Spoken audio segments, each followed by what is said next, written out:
¿Cómo querés que estemos? Ahora sí, 12 horas 44 minutos y ya recibimos, sí, llegó nuestro invitado especial. Estoy hablando del señor Marcelo Ramal, precandidato a presidente de la Nación por Política Obrera. Lo tenemos acá en el estudio de Fénix, así que bueno, vino también con gente ahí que lo está acompañando, pero saludamos a Marcelo. Buenos días, Marcelo, ¿cómo dice que le va? Buen día, muy bien. Gracias por la invitación. Por favor, un placer realmente, un placer poder hablar con usted. Y la primera pregunta, ¿qué anda haciendo por San Isidro? Un día de frío, un día de lluvia, ¿qué lo trae por acá? Bueno, a pesar de la lluvia y el frío, hicimos una conferencia de prensa en nuestro local en Boulogne. No me diga. Sí, yo soy de Boulogne. Bueno, ¿a dónde? Estuvimos allá en la calle Figueroa Alcorta, claro, al 100. En el centro de Boulogne, cerca de la estación de Boulogne. Cerquita de la estación. Tenemos el local de Política Obrera allí, acompañado por Margarita Cuellar, que está acá conmigo. Que va a estar la semana que viene con nosotros. Perfecto. Por Pablo Bush, que es nuestro candidato a gobernador. Ah, vinimos todos entonces. Qué buena visita. Gracias. Y bueno, ahí tuvimos la oportunidad de explicar nuestra visión sobre la situación nacional, nuestros planteos políticos, y bueno, de algo de eso seguramente vamos a conversar ahora. Obviamente, ya nos metemos directamente. ¿Qué le parece en el ruedo político? Muy bien. Bueno, ¿qué propone usted, Marcelo, con el partido Política Obrera? Bueno, lo más importante de todo, reorganizar, te diría, dar vuelta las prioridades del país en función de los que viven de su trabajo. Hay algunos ejes centrales que queremos destacar. Primero, terminar con la precarización laboral, que ha avanzado lamentablemente de un modo brutal en los últimos años, creando inseguridad laboral, desconociendo convenios, leyes laborales, salud en el trabajo. Bueno, esto por un lado. En segundo lugar, la cuestión del salario, que ha llevado a casi la mitad de los trabajadores argentinos, incluso cobrando en blanco por debajo de la línea de pobreza. Sí, y no le quiero decir la indigencia, hoy estaba leyendo los datos. Así es. 131.000 pesos para ser indigente, o sea, por ahí, de ahí 131.000 pesos para abajo, indigente. ¿Cuánta gente gana 80.000 pesos?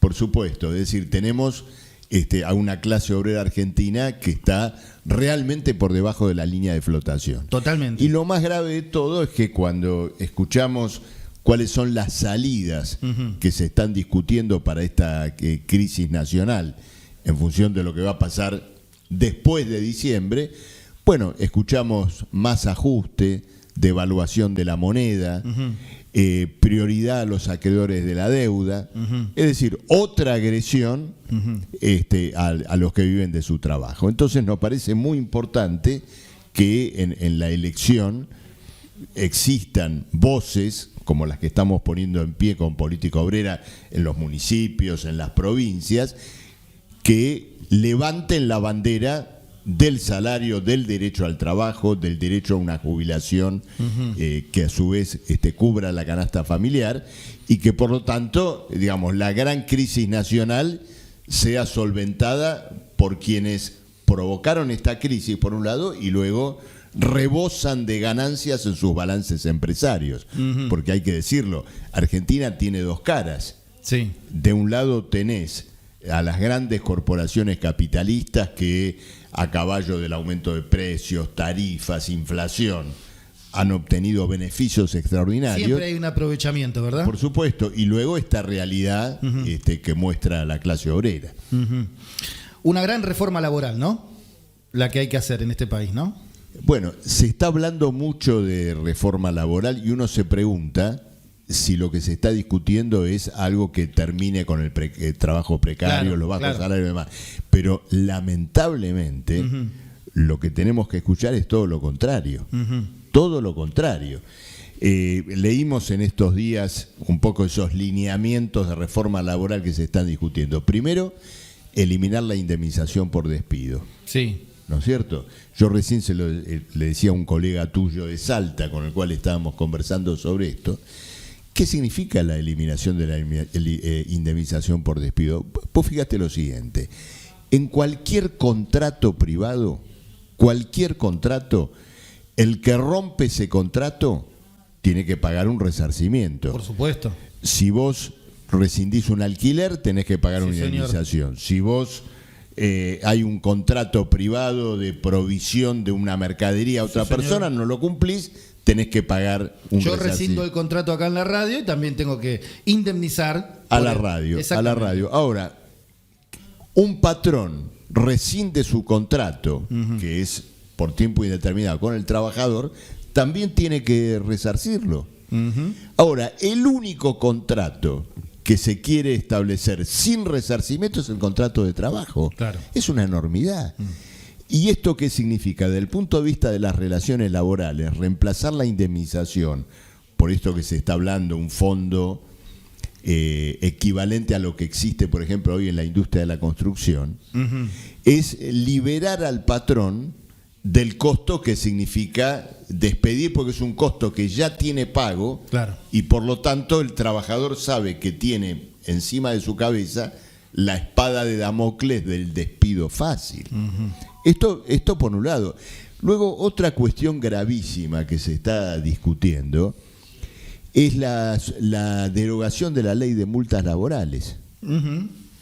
Esto es multas laborales. De multas laborales, claro. Hay una ley de multas, a ver, ¿no es cierto? Lo miro a Pablo, porque Pablo Busch, que está al lado mío, ha sido delegado de la industria de la alimentación y es hoy luchador, activista de la industria de la alimentación, animador de la oposición antiburocrática en su gremio, y sin duda que sabe con un detalle, con una precisión superior a la mía, las cosas que yo estoy explicando acá. Pero el caso de la ley de multas es simplemente una disposición que establece las penalidades que una empresa tiene que pagar si, por ejemplo, evade aportes previsionales, no cumple con distintas leyes laborales. Entonces, eso significa una suerte, derogar eso, es establecer una vía libre, una impunidad para que el patrón, digamos, actúe... Sí, tenga totalmente libertad de hacer lo que quiera. Por eso actúe libremente frente al trabajador. Exacto. Siempre teniendo en cuenta que el trabajador es la parte desfavorecida, la parte más débil. Porque en ese contrato de compra y venta de la capacidad de trabajar, hay uno que tiene la fábrica, las cuentas bancarias, los recursos, todo, y el otro solo tiene su capacidad de laburar para vender, las manos. Exactamente. Entonces, esta es una realidad muy grave que se está armando. Algunos lo atribuyen, bueno, a los candidatos de la llamada derecha, pero ojo, no hemos escuchado a Sergio Massa decir una palabra todavía nada sobre estos planes de reforma laboral. Se sabe que la cúpula de la CGT está en tratativas para admitir hoy que estaba estas cosas, justamente contando una noticia, que están muy alineaditos, ¿no? Como perritos falderos ahora a Massa. Claro, pero además están en la línea de que, bueno, algo hay que aceptar de esa reforma laboral, y están con Massa. Entonces, es indudable que estos cambios reaccionarios en el régimen de trabajo han sido discutidos también con anterioridad, con Massa y en el campo, digamos, del oficialismo. Entonces, esto va a llevar, en realidad, ¿qué significa? Es legalizar el retroceso en las condiciones laborales y salariales que se ha operado en todo este último tiempo. En el año 2022 se incorporaron al trabajo 600.000 trabajadores. Es natural esta incorporación porque es el rebote que vino después de la pandemia. 290.000 de esos 600.000, sí, prácticamente la mitad, son contratos de carácter transitorio. Sí, los que vienen ahora por 3 meses. Monotributo. ¿No? O hacete monotributista y listo. Monotributista, trabajo por agencia y todo lo demás. Sí, sí.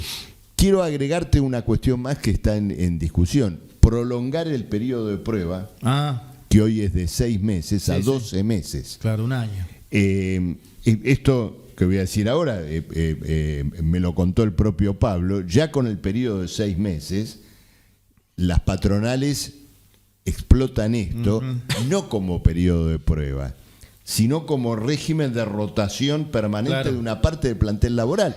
Si ya ocurre con 6 meses, ¿cómo va a ser cuando sea un año? Obvio.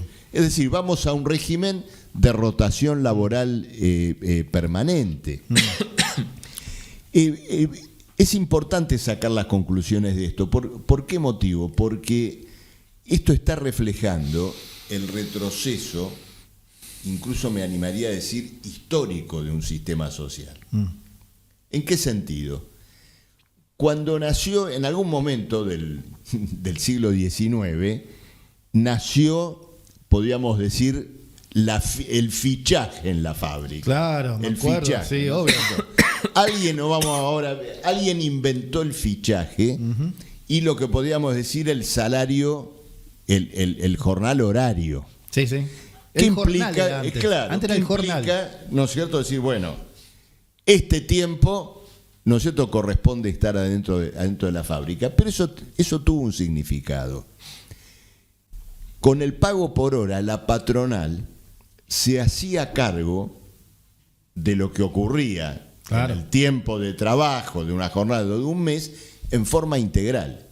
Es como si con el salario por hora y la ficha, la patronal le dice, mira, de estas 8 horas me encargo yo.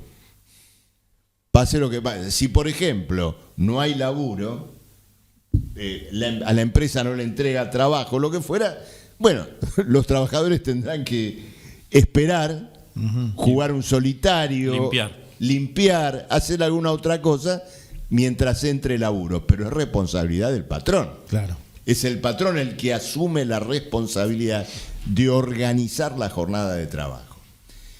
Con esto que se llama, ¿no es cierto?, el trabajo flexible, la flexibilidad laboral, libertad para acomodar los horarios, plan de horas semanales o incluso mensuales, trabajo por contrato, despido fácil y todo lo demás. El significado de fondo es que la patronal le traslada a la clase obrera la incertidumbre de su propio negocio. Es como si, pensando, ¿no es cierto?, en aquello que veíamos de el fichar, el jornal y todo demás, le dijera, mira, yo ya no me puedo hacer cargo de lo que pasa en tus 8 horas de trabajo. Cuando hay laburo te llamo. Exactamente, no podía definirlo. Cuando hay laburo te llamo. Es decir, transformar a la clase obrera en una legión de changuistas. Changas. Es un retroceso histórico en la condición laboral general. Ya la changa tendría que estar eliminada, ¿verdad? Si vamos a una campaña electoral, claro, si vamos a una campaña electoral, hay que explicar esto, hay que decirlo con claridad. Y el hecho de explicarlo y de despertar una conciencia sobre esto, ya es una gran tarea nuestra como voceros, como candidatos, como tribunos, que queremos ser, ¿no es cierto?, de la clase trabajadora. Entonces, esto de alguna manera explica o justifica para el oyente por qué votar a Política Obrera en las PASO. Y hago esta observación, en las PASO. Ahora, lo que viene ahora no es la verdadera elección. La verdadera elección vendrá después de las PASO. Ahora hay que superar ese filtro de las PASO, ¿no es cierto? Y viene la gran encuesta, digamos. Claro, hay que superar ese porcentaje de votos. Entonces, le pedimos al oyente, desde ya al que se compenetra con lo que estamos pensando, pero aquel que dice no estoy de acuerdo del todo, pero veo el mérito de que estos problemas se discutan en la elección general, que vote a Política Obrera para darnos el derecho a pasar a esa elección general. Pasar de ronda. Pasar de ronda, exactamente. Me parece perfecto. Realmente una charla riquísima. Estamos justito ahí ya a tiempo de las 13 horas. Pero me encantaría que me pudiera, en estos minutitos que podemos tener, ¿qué nos espera de acá hasta el 10 de diciembre para usted? Bueno, lo que viene es... Sí, una pregunta difícil. Naturalmente, no tengo la bola de cristal para decir, pero lo que sí uno puede hacer una caracterización general de lo que viene. La campaña electoral no va a transcurrir en medio, digamos, de una calma chicha. Ya estamos, ¿no? Argentina, en claro. peleas, buscando violencia inclusive, por algún lado. Argentina está en una cesación de pagos y cuando ocurre eso se desata una lucha feroz por lo que podríamos decir la bancarrota del país. Es como si yo te dijera lo siguiente: una empresa que está en concurso de acreedores. Sí. Entonces vienen los directores de la empresa, llaman a los accionistas, le dicen: miren, no se puede pagar, tenemos que establecer la fila de quién cobra primero, quién cobra después. Bueno, eso desata una pelea entre los acreedores. En la Argentina esa lucha ya está instalada, aunque se habla poco de ella. Por ejemplo, hay acreedores de deuda en dólares, hay acreedores de deuda en pesos. Los que quieren cobrar la deuda en dólares piden que ninguneen a los que tienen deuda en pesos. Es una brutal lucha de intereses capitalistas. Ahora, ¿en qué coinciden todos? En traspasarle la factura a los laburantes. A los laburantes. Es como si, volviendo al concurso de acreedores, está el proveedor de una materia prima, el proveedor de otra. Después están los trabajadores que no cobraron y todos dicen: mira, discutamos entre nosotros quién cobra primero, quién cobra después, pero lo que queremos es mandar al cuarto a los trabajadores, ¿no es cierto? Que en todo caso ellos o directamente ni cobren. ¿Qué es cómo se está manejando la cuestión en la Argentina? Debaten respecto de estos problemas vinculados a la deuda y por eso hay una lucha feroz. Cuando te digo una lucha feroz, es que eso puede desatar inclusive corridas y crisis financieras en medio de la propia campaña electoral. Exacto. Pero es muy importante que frente a esto los trabajadores intervengan, haciendo valer sus propias reivindicaciones, porque una corrida, una hiperinflación va a significar socialmente la licuación definitiva del salario y de las jubilaciones. Es el golpe de remate. Por supuesto. Esto es lo que te puedo decir. O sea que tenemos unos meses complicados, ¿verdad? Sí. Digamos, con este escenario. Bueno, y en la campaña electoral es importante aprovecharla para clarificar estas cosas. En general se aborda la campaña de un modo muy superficial. Y muy sucio.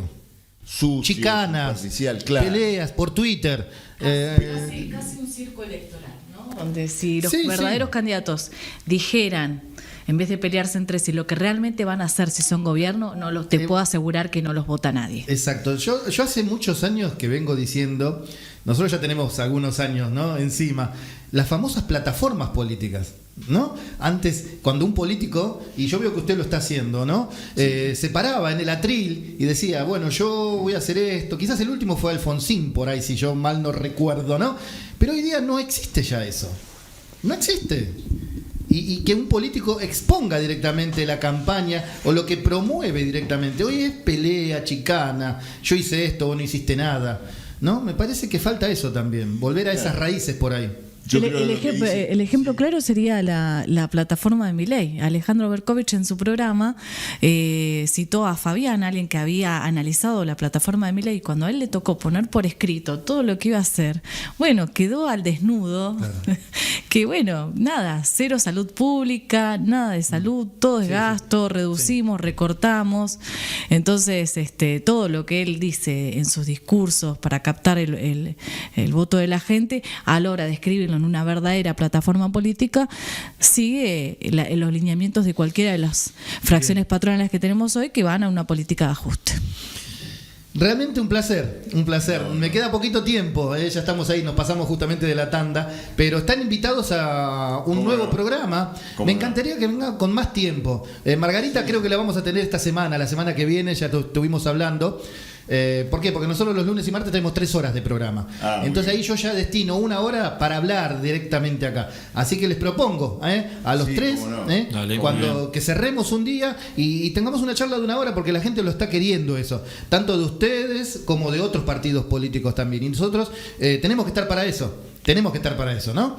Así que bueno, yo les Bueno, agradezco. que se venga el debate de candidatos acá en Radio ¿Viste? Fénix, Bueno, ¿por qué no? Bueno, yo ya lo tiré, ¿es el 31 o el 1 de agosto? Perfecto. Muy bien. ¿Qué pasa?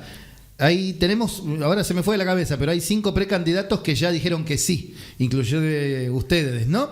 Pero falta uno, obviamente. Y entonces mucho... Me imagino. Sí, todos se lo imaginan seguramente. El oficialismo de acá. Pero bueno, veremos qué pasa con eso. Por lo menos nosotros ya de acá queremos eso, queremos que la gente los conozca y conozca lo que ustedes también quieren promover más que nada. Veremos qué pasa. Bueno, muchas gracias a Radio Fénix por por favor. recibirnos Es un siempre en placer, cada un proceso placer. electoral y cada vez que atravesamos luchas y reivindicaciones a nivel distrital, así que para nosotros lo- era muy importante pasar por Sí, sí. esta radio. Y a mí lo que me encanta es que verlo acá en el estudio, ¿no? Además, ¿no? Es distinta la charla que por teléfono. Seguro. Es muy distinta, Sí, sí. es muy distinta, porque otras ideas salen enseguida de la mente de uno, ¿verdad? Así es. Es así. Yo les agradezco enormemente, y los convoco para antes de las PASO que vengan por acá, ¿les parece? Perfecto. Y le dedicamos 1 hora entera, como me gusta a mucho mí. gusto. ¿Les parece? Dale. Dale. Muchas gracias.